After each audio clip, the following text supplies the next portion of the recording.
Breaking news, breaking news, breaking news, breaking news.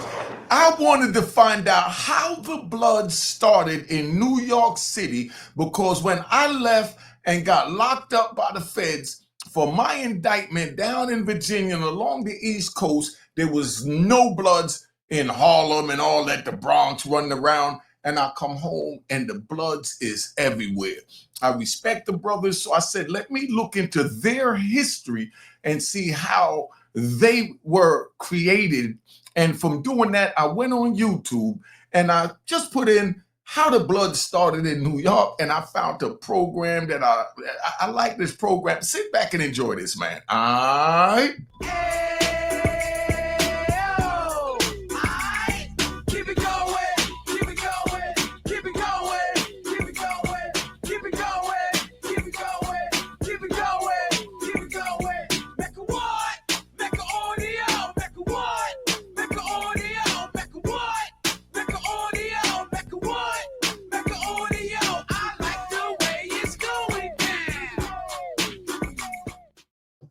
All right, you know what it is, Unique Mecca Audio, man. I'm here. I found the joint because I was looking on YouTube and, so this is my disclaimer. I don't know anything about the Bloods in New York, how they was formed. I got locked up from 1993, December 10th to be exact, and came home May 15th, 2020. And now when I come home, the Bloods is everywhere. Everything done changed. The Crips is everywhere.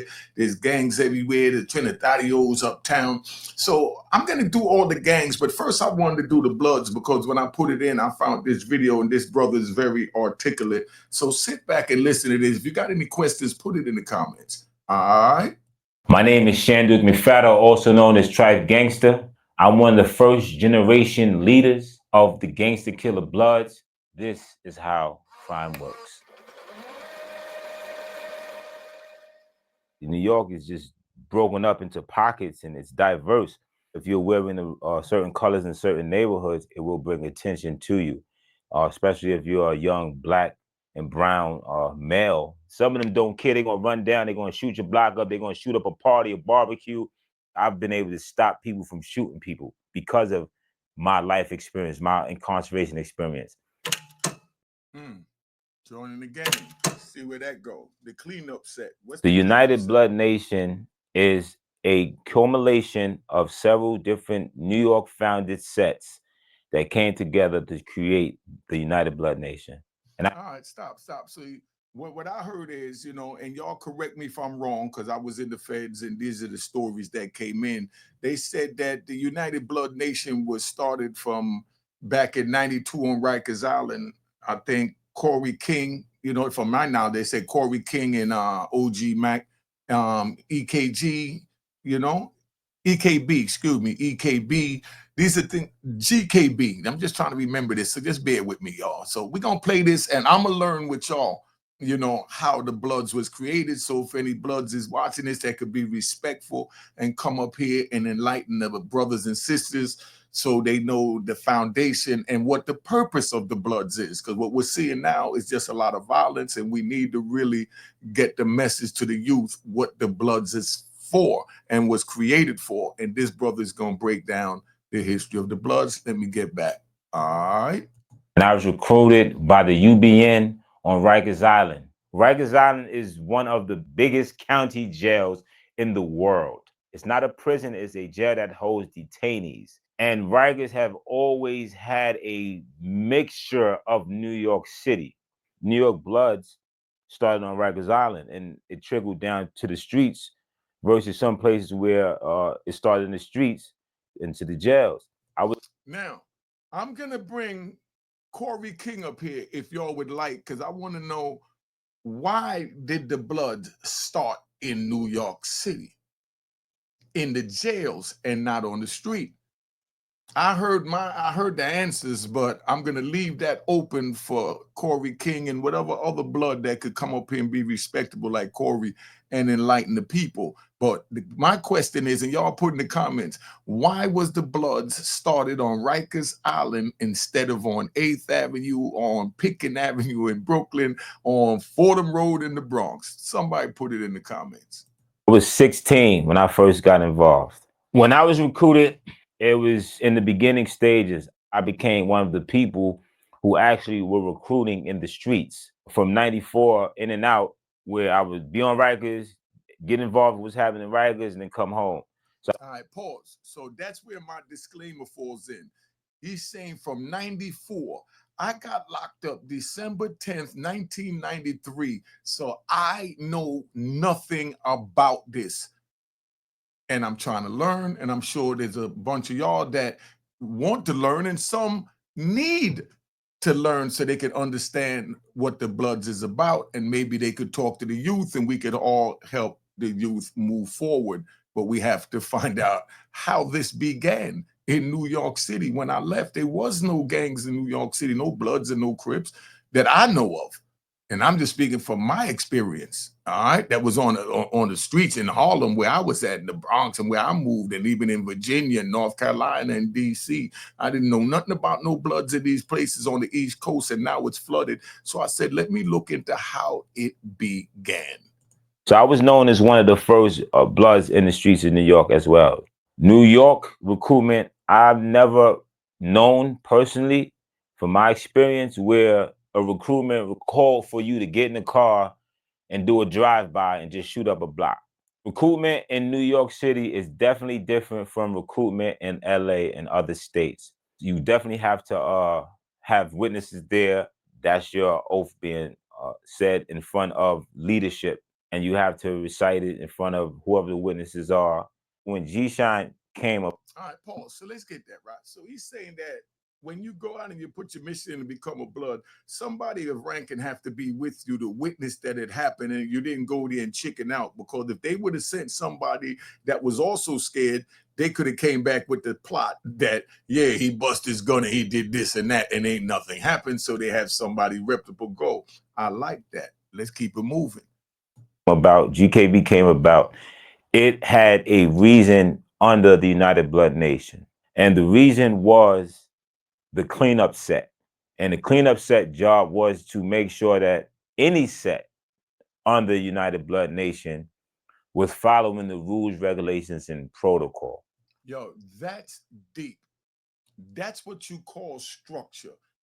And that's what we say. We need to structure this in a positive way, because bottom line is they had a crew, from what he's saying, that if someone was violating all the way over in Bushwick, that they'll go all the way from the Bronx to Brooklyn, to Bushwick, to go check that because they violating the codes and making the set look bad. Let's take a ride, of the nation, Now, let's take a ride. Like in the prison, when something jump off, and you have your people that go and handle certain things, meaning if it's something with another race, then you got the homies that's on the front line, and then they go out and they put their work in to make sure that our face stay clean, that we're not tolerating any disrespect. So they saying they got a group of people that went out and did the cleanup to make sure that people followed protocol. You see how serious this is? So if you youngins think that I'm gonna do what I want to do when I get in the gang, ain't nobody gonna tell me what to do. Well, this brother is telling you right here how it works. So you might get in somewhere where the set is not really, pushing certain things, or maybe don't even know certain things, but just running and saying it's a set. But when you run across what we'll label the real Bloods, because I know that nobody wants anybody to make their crew, is what I called it back in the days, but now y'all call it set. Nobody want to make their set look bad. So somebody have to be in charge of carrying out whatever disrespect that's done to the set. And that don't mean that it's a disrespect done to a person. If it's done to a person, they handle their business. Then, of course, some of the set may go with him if need be, or if it happens, he pop off where he's at, and that's where it's at. Just keeping it 100. Let's get back to homie. So G-Shine, and Deshaun stands for Soldiers Honored and Networking Toward Elevation. It trickled down into other states, Georgia, Florida. It went worldwide.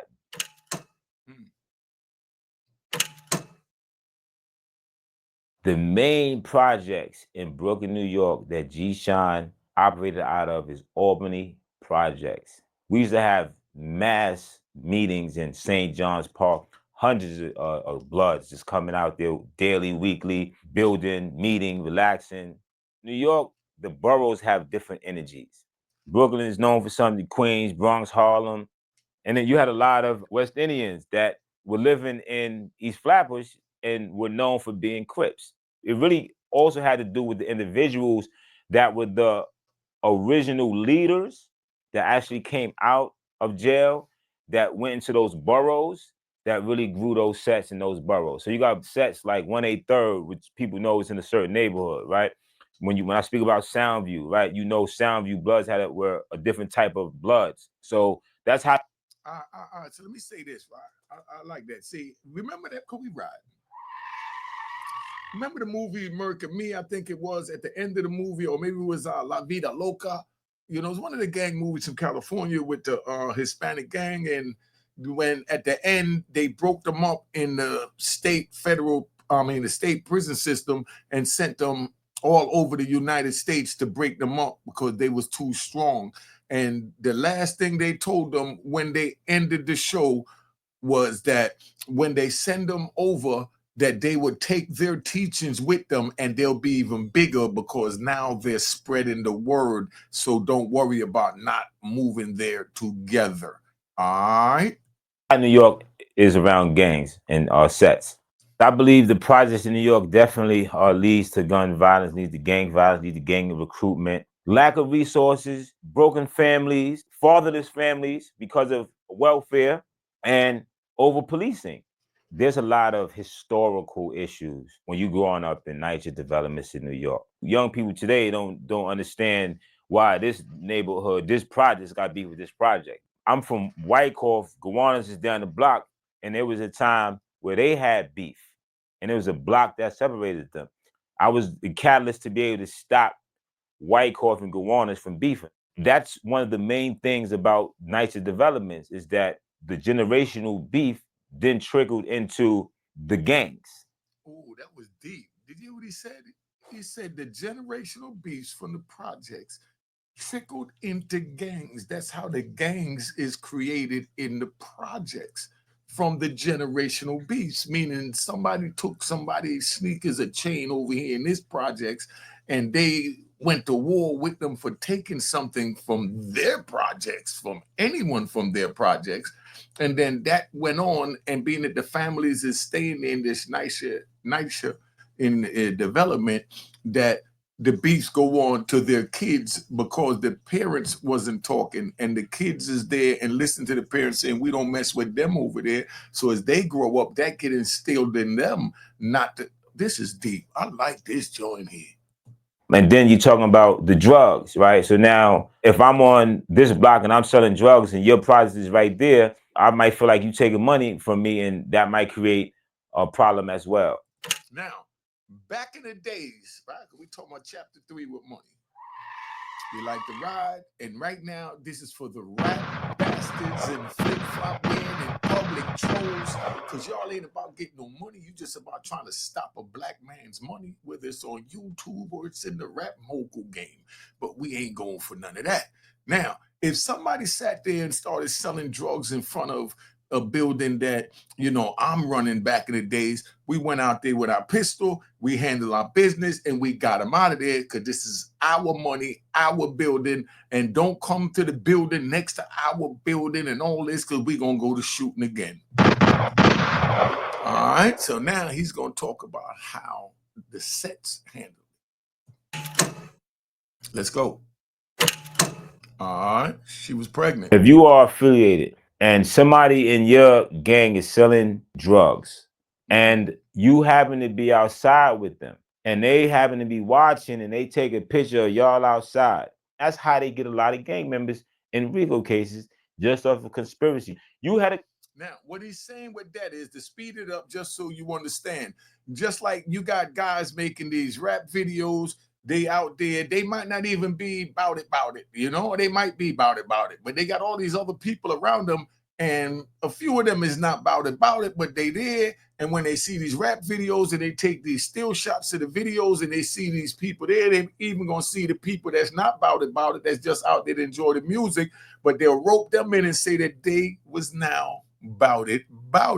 So be careful who you hang with, because show me who your friends are, and I would tell you who you are. Is the syndrome that they going. If you're running with these drill rapping gangbangers that they put this negative stigma on, and you're in a video with them, you're one of them. You know what I mean? But I just like the music. No, you're one of them. But I just like the clothes. You're one of them. I just like the dance. No, you going down with them because you're one of them. All right, that's how simple it is. So when y'all want to go running these rap videos and you know they're in the projects, you even live in the projects, but you want to go downstairs and support your rapper, that's not allowed anymore. Basically, because once they take your picture, now you could be caught up as far as being about it. The conversation with this person about drugs, you're affiliated, you're guilty of conspiracy. There are a lot of people who are affiliated that have never committed a crime, affiliated and respected, but they're straight businessmen and or women. So yeah, they definitely are invested in a legal business. Before I touched the drug, I was a stick-up kid. No father, grew up in the projects, mom's getting food stamps. After coming from foster care, I became a product of my environment. And it was easier just to take the gun and go rob somebody. Before the gun, it was strong arm robbery. I'm a 78 baby, so I grew up in the 80s, 90s, and that's when you really had an overrun of crack cocaine in our neighborhoods. And I feel like that attributes to a lot of mental health issues as well, right? Nobody really talks about the fatherless crack baby and what they've experienced in life and where they at and what decisions they're making in life. I came out of prison and it wasn't no job opportunities. I worked and I sold drugs. I mean, I preferably chose to make sure that I didn't do any federal crimes. You see what I'm saying? This right here is a word that I continuously use that I want y'all to understand. That's called mollifying. Mollifying is justifying a wrong with a right. In other words, oh, I came out of jail. I couldn't find no job. So I sold little drugs on the side while I looked for a job. I just come out of jail. My family didn't have no money. So I had to put my family in order. So as I looked for a job, I sold a little drugs. So I didn't want to go get a job because it wouldn't be enough to pay the family. Everything I just said is called mollifying. Make sure you subscribe to my daughter's YouTube channel at Juanita Mecca Audio. If you want to know how it's spelled, that's it on the screen. Let's get back to his mollifying. And it's not to disrespect the young man, but he studied psychology, so he knows exactly what I'm saying. But he's just letting you know that back then he was mollifying. But right now he knows for a fact that he was the pulse on the problem of our neighborhood, just as I was. And I know it, and I'm trying to give back like this young man is trying to give back. That's why I love this video. Let's move forward. Especially being a known gang member at that time. So I made sure that if anybody was part of my direct set, that we never got any illegal money together. From dark to sun up, and there was 2-3 days straight, I ain't get no sleep because I wanted every dime that came through. I don't care if I sold $200 to or $2,000, and I'm calling my weight man, my re-up man, and I'm flipping that immediately. That was my mind. Flip it. Once you flip it, you doubling your money. I remember I was selling crack one time, and a friend of mine that I grew up with came to me. She was pregnant, and she said, "Can I get 2 dimes?" And I was like, "You pregnant?" She was like, "So?" I was like, "Yeah, I can't do that." She's like, "Well, somebody gonna sell it to me. It ain't gonna be me, right?" And that's when I really kind of understood myself. It made me feel like a bad person. It just wasn't. It just didn't sit right with me. Right? There's some people who don't care. They don't care what you look like. They just want that dollar. I've never been that person that's just willing to take a dollar, no matter the morals and the principles that came behind it. Dog pause. You got a gentleman by the name of OG Mac who allegedly went to the West Coast, learned about the Bloods on the West Coast, and came back and introduced it 31 years ago, July 16, 1993. That's why you got 9 Trey, because it was created in 93. All right, see, that was July. That was on Rikers Island. I was in uh, the streets about to be picked up 5 months later on December 10th, 1993. So all this is new to me. So all I'm trying to do is learn about this, and I figured that I'll share my learning with you as a tutorial so you understand the history of the Bloods that you see that has a bad stigma now. And maybe we could get them to unite and do something positive like rallying the people to vote, you know? Wasn't we're going to kill Crips like what y'all were doing in the West Coast. It was we're going to protect blacks from being oppressed. We're going to stop oppression on Rikers. Stop. Isn't that what Pistol Pete was talking about when I seen all that on YouTube that I didn't touch, and I don't want to touch it now, but I just want to mention it because I think it falls in with this situation. If anybody know about this, please call in. A matter of fact, Corey King. Anybody know Corey King? Tell Corey King to reach out to me. I'm gonna get Corey King up here because I know for a fact what I heard from my personal knowledge is that Corey King was one of the founders. Where I think it was Chief and OG Mac or something like that. That it was, not to disrespect. I don't remember the name, but I'm gonna make sure I take time to study it now to give them my undivided attention and respect. And y'all, so maybe they could, get in a more positive light because this brother seemed to have turned his life around. Let me finish now. Originally, when you first became blood, there was the way of identification. Like all the bloods used to get dog paws burnt onto your arms. You could identify a blood by just seeing that they had their burns, their dog paws in their arm. So that's an example of something that hasn't happened in many, many years. Yo, I remember because I'm riding. When I was in Otisville, I seen a bunch of young brothers that had these burn marks. I think they said they were the dog paws and they got it made for the cigarette.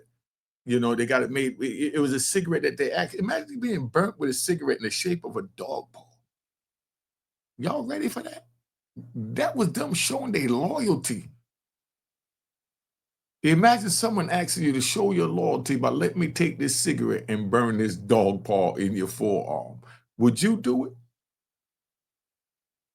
Huh. Like you said, they haven't did it in many years, so obviously it faded, but that's how you separate the truly loyal from the ones that's just saying they are. Because if you're going to endure pain like that, then you know what it is. There's a saying that people hear today, they say it all the time. They make music about it. It's like, you're a dub, right? That's a dub. That's East Coast blood lingo. Gangster killer blood lingo. That started from a code that said 00 banger, right? And that code meant no good. So that's an example of some of the lingo that has became part of urban music, urban society right there. We had a thing called Gangster Mac and G Mac. That's actually one of the first codes that Bloods used in state prison. And it was a term of relax, chill, be easy. Today, people say in the music, you hear the music a lot. They be like, yo, I'm Mackin', I'm G Mackin'. People don't know where it derived from, but it derived from the Gangsta Killer Bloods original codes, because in state prison, codes were created to communicate, because at that time, Bloods were the minority in New York State prisons. So with so much opposition, the only way to communicate was through codes on a gate, especially in maximum facility prisons. Everything definitely has a concept. 031 is 31 rules under the United Blood Nation. And that was agreed in 031 Blood. That was one of the first original greetings that came by the way of East Coast Bloods.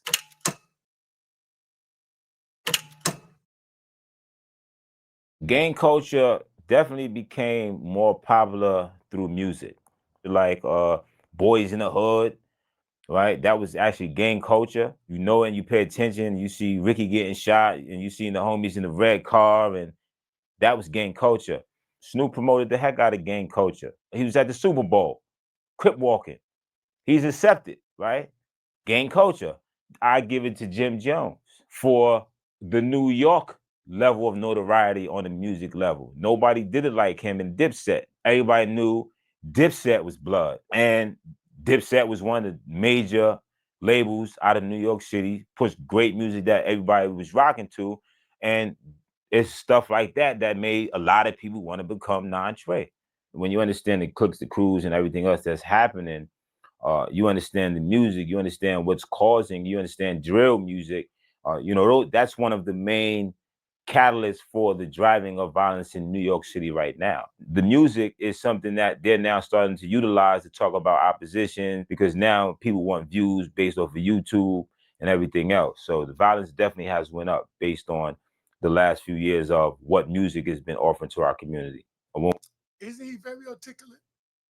When we were coming up, first generation, we weren't talking about what we represent in music. We weren't talking about it on the internet. We were always low key about what we represented. If you're somebody who's looking to just live your life and protect yourself, you're not out there living that lifestyle of, hey, I'm a gangster, I'll shoot you, I shot your friend. We didn't come from that. We've always had a fear of dealing with law enforcement, dealing with the FBI. But as you look at the young generation today, you look at the transition of the internet and the notoriety from views, you might get on this track. You feel like you can get on by talking about your opposition and who you shot. And now they have no choice but to respond because you done told them, hey, listen to this song. Your man got shot. I'm telling you in this song that it was me. So now your opposition know who they gunning for, and that's what I see was happening today.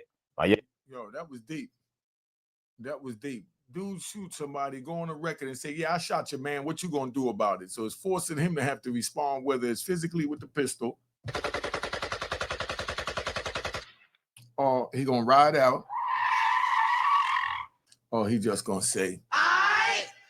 Now let's keep it moving. Younger brother was killed because of music and internet stuff.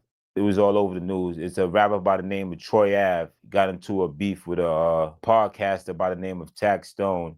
And Tax Stone brung a gun into Urban Plaza 2016. And my brother was the friend and security of Troy Ave. 4 people were shot. My brother died. That really challenged me. So I always mention my younger brother who's no longer with us.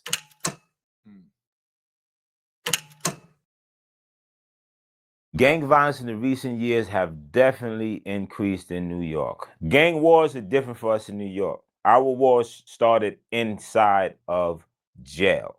When you look at the California gang banging mindset, New York didn't have a gang banging concept. So we didn't just come outside and have to worry about a group just coming down and just shooting at us. It started in jail and it was about stopping oppression.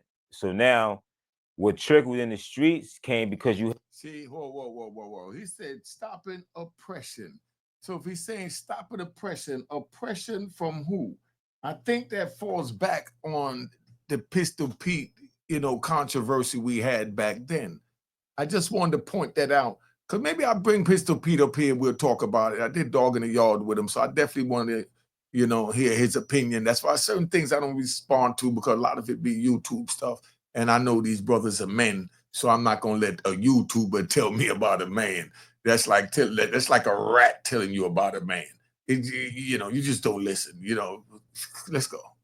you had Crips that came to New York, and then there was a misunderstanding of what Bloods were representing in New York when the Crips came to New York, and that started Blood and Crip wars. But it wasn't something that New York has focused on, just territorial wars and stuff like that. I wasn't somebody who automatically just went into gang wars or shooting up blocks because somebody was a Crip or another gang.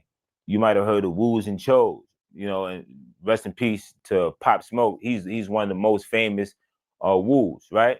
The Woos and Chos operate within different areas of East Flatbush, Brooklyn in general, different cliques or crews or gangs that were either Bloods and Crips, Gangster Disciples, based on whoever had a relationship in those neighborhoods that sat down and said, yo, we got beef with the same individuals. We might as well strengthen ourselves and come together, get money together, and deal with whatever opposition that comes our way. Right? And right, cause we ride. I'm gonna give you one, right? Just like in the prison, right?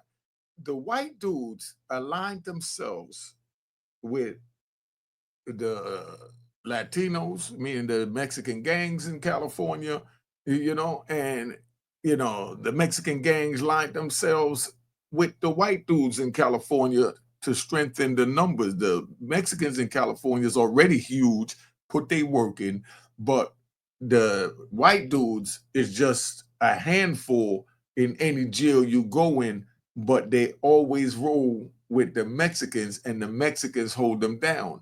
So if the white dudes get into something, the Mexicans 9 times out of 10 is gonna pick up and join on that beef. So that's why the blacks, we all come together in the feds. So I'm comprehending what he's saying with the UBN, you know, that they came together to stop the oppression. Because out west, we're outnumbered. I've been out west for a decade in federal prison, maximum security prison, all maximum security prisons in the West Coast. And out there, it's, you know, everybody against us. Okay, if something happened, we ride. If something happened with a dude from Georgia, a black dude from Georgia and a white dude or Spanish dude, everything black on the compound is rolling with that dude from Georgia against that other race.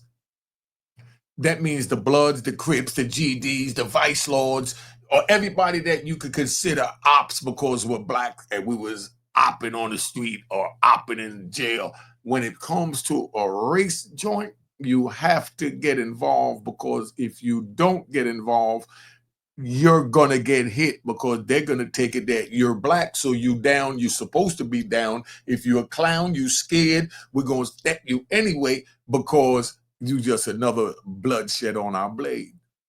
You see how real it is in there? So you want to go to prison, and you see how nice and articulate this young man is speaking, man? Sit back, let me finish this ride. Right, so these are homegrown, these were not prison grown affiliations. These are street created cliques and crews. You see, as far as weapons, we've never been a switch type of assault rifle type of community. You got 9mm, 40s, 357s. Dudes are putting work on you with a 22, right? It's accessibility. You had to be that person to have one, to have connections to it. It's always predominantly been concealable weapons. You know, you run around in a car with a assault rifle. Okay, you might shoot up a neighborhood, but that's not something that happening on a regular basis in New York. My first legit gun was a Mac 10, and I don't know how I got there, but I know that it was nothing for me to be able to have access to that Mac 10.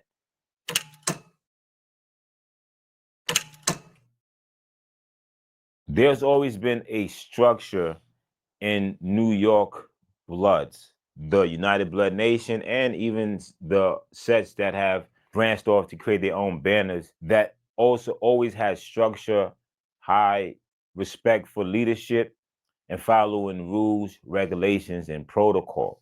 You got soldiers, you got generals, you got a 1, 2, 3, 4, 5-star general, your low original gangster, you got your high gangster OGs, you got your godfathers of the sets. I never was the leader of in either any of those sets. So my rank was a OG, high OG, double OG. I was at that level of position inside, and I had to put the necessary work in and leadership in to hold that. From my personal experience, NYPD is very biased about how they deal with gangs. I don't believe that they have a real understanding of the gangs. I believe that they think that it's just about murder and killing. From my perspective, they just look to just figure out how they could just run down in those neighborhoods and make gang arrests as their way of dealing with the violence. It's all about arrest and conviction. It's not about change and changing the narrative of the community. And half the time they're not reporting all these stops and frisks unless they find a weapon. That's how they play with the numbers. So in New York, they got a gang database, and we're fighting right now to shut down that New York gang database. They can put a 9-year-old, 10-year-old child in the NYPD gang database solely based off of wearing a certain color in a certain neighborhood. It affects those communities wholeheartedly. Like, just because they're affiliated and somebody in a set does a crime and you sweep the whole set, and there's guys who don't even know what somebody else did, what happens to that neighborhood? First of all, you took fathers, brothers, right? Family leaders that might have been finding a way to survive, to take care they siblings or their parents, grandmothers, You done took whatever resource they had out that house. The next players want to step up. So when the next players step up, now we going to beef and combat with each other, shoot at each other, kill each other, because we need to take a stronghold of this neighborhood. So gang sweeps lead to more violence. I don't think it works.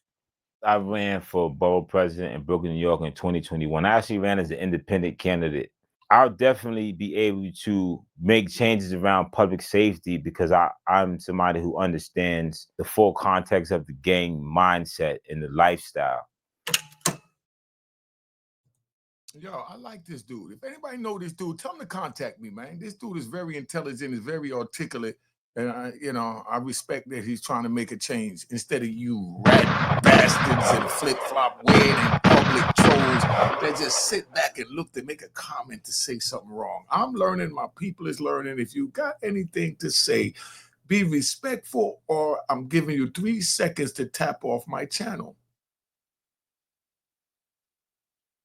You know the routine. Take that with you on the way out.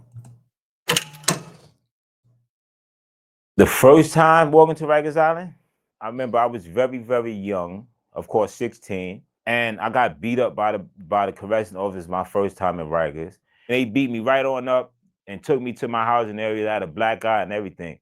And I remember going to the housing area, and guys saw me with a black eye, and they came up to me and they was like, yo, let me get your sneakers. Let me get them Timbs. Let me get those pants. You're not getting none of this.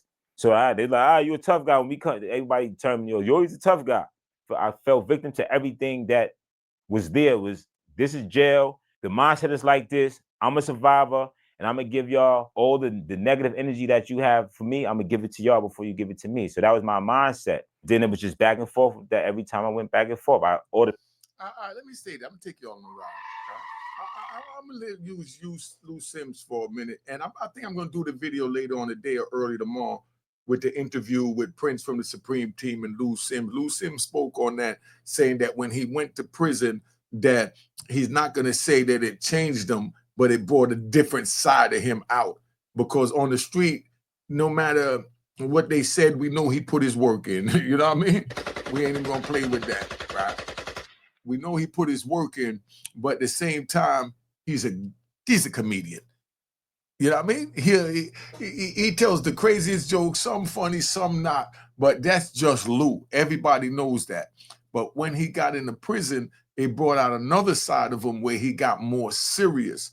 And from him having to wear that serious face from driving and being in control of the New York car on the compounds that he's on, it's like he picked up this serious demeanor. So me and him might be riding one-on-one in the car, right?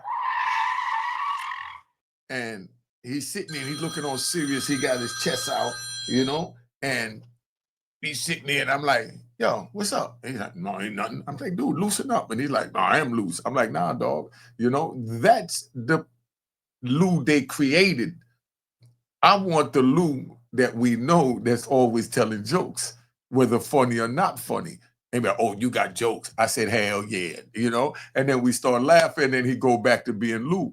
But being that I know him, I know how to tell him to snap out of it and come back to being you, and not the you that was created, you understand, to survive an unnatural environment. Because anyone that don't understand that prison is an unnatural environment, never been to prison, or it's totally lost. I knew the whole time I was in prison, I was a prisoner of war because I was incarcerated during the war on drugs as a prisoner for being one of the poisoners of my community during the war on drugs. So when a decade went by and they stopped using that terminology, and I used it with one of my comrades that came in or that been in, he be like, nah, I'm not no, I'm not locked up for the war on drugs. Then you was locked up for drugs during the crack era with me, right?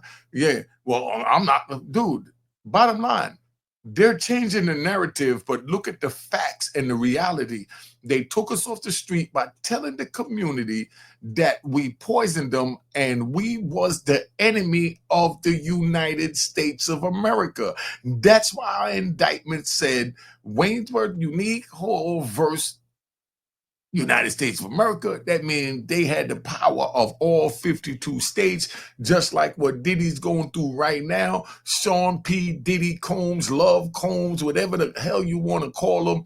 It's him against the 52 states. They got all the resources. He got the resources to do what he needed to do. Do you think he's going to testify? I'm going to do a video about that today. I got to do a video, man. Let me get back to this because we ride.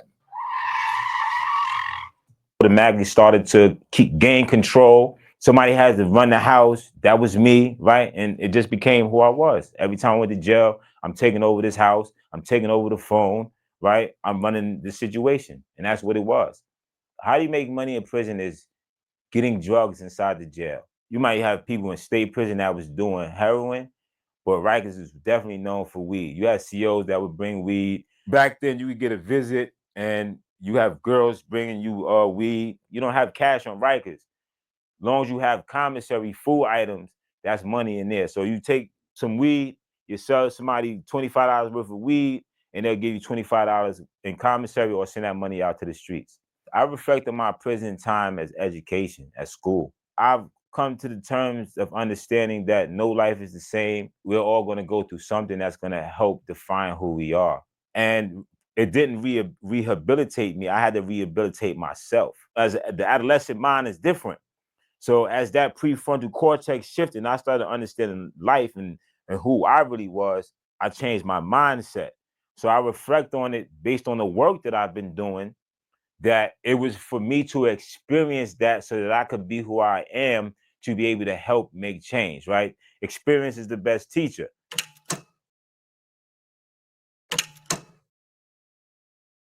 When did you decide that you wanted to leave the gang? Upon my last incarceration, 2005, 2008, I ended up doing my last bid for 3 years. I was convicted of attempt criminal possession of a weapon. That changed my way of thinking, and my lifestyle shift happened while incarcerated. And I thought about my past of recidivism, in and out, in and out. And so I came home from my first bid. I started working. I was actually doing a security job, and I got fired because somebody else who was a felon, he was working with the same security company I was working for, and they found out that this was hiring felons to do security, and they had to fire people like me. And every time I went in and came out, I went back to the same neighborhood, to the same lack of opportunities. The opportunities that was open to me was criminal activities, drug dealing, hustling. I decided that I had to do something different. I had to stop that cycle the best way I could. March 2012, I founded GMAC in Brooklyn, New York. Gangsters making astronomical community changes. And our goal was to focus on violence prevention, interrupting the transmission of violence, get in the middle of conflicts, using street smarts to be the liaison between those who are at conflict in our community.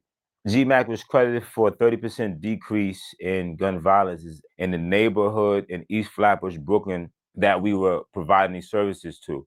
We had to find the violence to be able to de-escalate that violence. And once we picked that catchment area, it took about 2 years or so, and we were able to bring down the shootings. My book is Two-Way Mirror, Trife Gangster versus Shanduke McFatter. I put that book together in that concept of understanding the difference between Trife and Shanduke. Trife is who consistently kept me in and out of the system. Shanduke is who I really am as a man, as a person, that transitions my life into a positive to help other people's life. All right, so that's where we at right now. So you understand, that's Shandu. He did his thing. I want y'all to really just sit back, enjoy the ride. Make sure you subscribe to my daughter's YouTube channel. If there's any bloods out there listening that like to come in to enlighten us, and you could be respectful like this brother here, then we can move forward. All right, let's go. Let's keep it moving. Please subscribe to my daughter's YouTube channel at Unique Mecca Audio. All right. Cheers, cheers, toast the crime, toast the crime, the crime, the crime, the crime. What?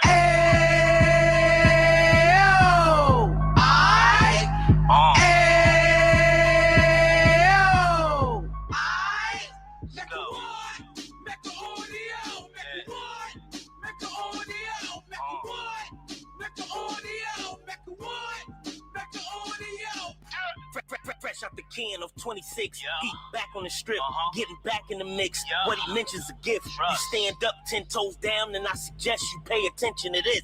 Real. Take a little gully posse and put it in Harlem. He cut from the bottom, came up from the bottom. Drop the book, you should go and get it. The Instagram page and the YouTube, you could go and visit. Then you could consider yourself LinkedIn. Sit front row and get Jews from a kingpin. How he went through it, so you ain't gotta go do it. To not pay attention would be stupid. Talking about a man that probably put your grandfather on. Probably the reason that him and your grams got along. A man that generated millions on the block, did his time, never squilling to the cops, Mecca audio.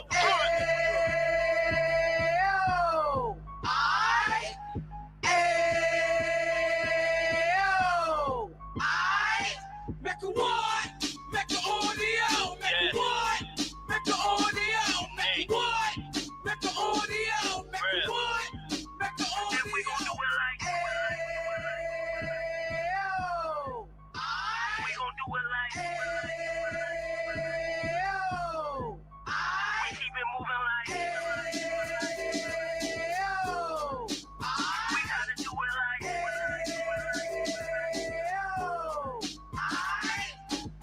Get it live like 2 G's in the 90s. Drop top beamer so shiny. I let shorty go, she was wine. Treat her like my past, she behind me.